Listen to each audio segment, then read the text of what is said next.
Alors cette fois, nous allons voir le Blueprint Interface, qui est ici. New Interface, Blueprint Interface. À quoi ça sert ça? Ça permet de stocker des fonctions que l'on peut appeler de n'importe quel blueprint. Donc, dans le cas que j'ai ici, j'ai deux cubes, un que je fais monter, un que je fais changer de couleur. Donc, je montre. Je mets face à celui-là, j'appuie sur B et boum, il monte. Je me mets face à celui-là, j'appuie sur B, hop, il change de couleur. Or, tout ce que j'ai fait, si je vais dans mon Third Person Character, tout ce que j'ai fait, c'est lancer ceci. Agir, qui est une fonction qui vient de New Interface. Et c'est tout ce qu'il fait. Après, c'est chaque blueprint qui choisit ce qu'il va faire en fonction de cette fonction qu'il va recevoir. On va faire tout ça. Donc la première chose à créer, c'est créer un blueprint interface. Donc pour ça, bouton de droite, blueprint, blueprint interface. Quand vous l'avez, tout ce qu'il faut faire en fait, c'est y créer des fonctions. Juste les nommer, il ne faut rien faire d'autre. Donc fonction, vous avez ici un add new, vous en avez une. En général par défaut, il suffit de changer le nom ou de lui laisser son nom, vous faites ce que vous voulez, que j'ai appelé agir. C'est tout ce que j'ai. Ensuite, pour pouvoir l'utiliser dans un blueprint, il faut changer la classe. Donc, par exemple, dans mon Third Person Character, la première chose à faire, avant de taper le code qu'on verra après, c'est vous allez dans Class Setting, et ici vous avez les interfaces. Donc chez moi il y est déjà, il s'appelle New Interface. Sinon, cliquez sur Add, et vous cherchez New Interface. Ou le nom que vous lui avez donné, évidemment. Donc chez moi, elle est déjà implémentée, donc il n'en veut pas. Même chose dans les blueprints que vous allez utiliser. Donc si je viens ici, donc ceci, utiliser aussi. Et donc si je vais dans son blueprint, class setting, même chose, nouvelle interface, add, chercher après l'interface que vous avez créée. Et même chose pour l'autre cube, class setting, new interface, add. Compiler, sauver, et à partir de là, on peut jouer sur le code. Donc, en fait, ce que je fais avec mon perso principal ici, c'est activer un line trace by channel qui va en fait percuter un objet ou l'autre et ensuite lui faire une certaine action.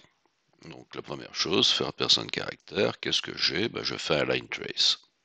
Un line trace qui est déclenché sur la touche B de mon clavier. Donc première chose à faire, débloquer le clavier. Donc begin play, enable input, avec comme paramètre le player controller. À partir de là, le line trace on l'a déjà vu l'année passée. Faites un get actor location. La location sera le début de line trace. Vous prenez le forward vector, vous le multipliez pour qu'il ait une certaine longueur, vous additionnez à sa position de départ, et vous avez le end.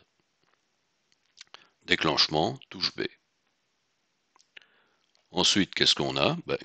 L'acteur que vous allez toucher, vous allez lui demander est-ce qu'il est implémenté avec le new interface, donc le blueprint interface que nous venons de créer.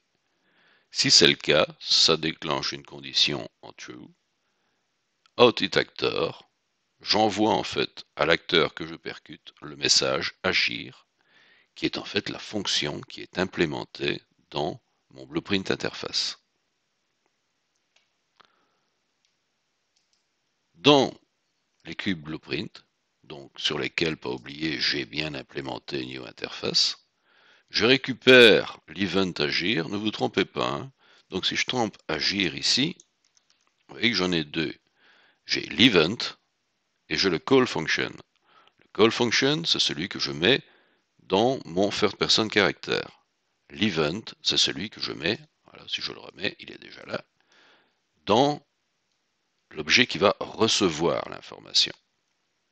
Et qu'est-ce que je fais dans ce cas-ci? Je fais monter mon cube. Donc je récupère le static mesh qui est ici, target, boom.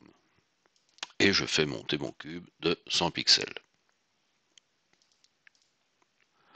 Pour l'autre, c'est le même principe. Je récupère mon event agir qui vient de mon interface, pas oublier d'implémenter l'interface, le static mesh, et je lui fais un set material, new material. Donc new material qui est ce magnifique rose. Et donc, si j'appuie sur B, je déclenche mon line trace by channel, je le fais monter. Si je le fais sur l'autre, toujours sur B, boum, je lui fais changer la couleur. Donc l'intérêt ici, c'est quoi? Bien, c'est que l'élément déclencheur, c'est-à-dire mon first person character, tout ce qu'il fait, c'est lancer ceci. Donc, je répète, dans Agir, vous avez l'event Agir et vous avez le call function. Ici, j'ai un call function, donc j'appelle la fonction Agir. C'est tout ce qu'il fait. Il se moque pas mal de savoir s'il a affaire à un cube, un triangle, un autre, un objet, un ennemi. Non, lui, il lance Agir. Et ensuite, chaque élément, quand il reçoit Agir, a son propre code. C'est très très pratique. Je vous remercie pour votre écoute.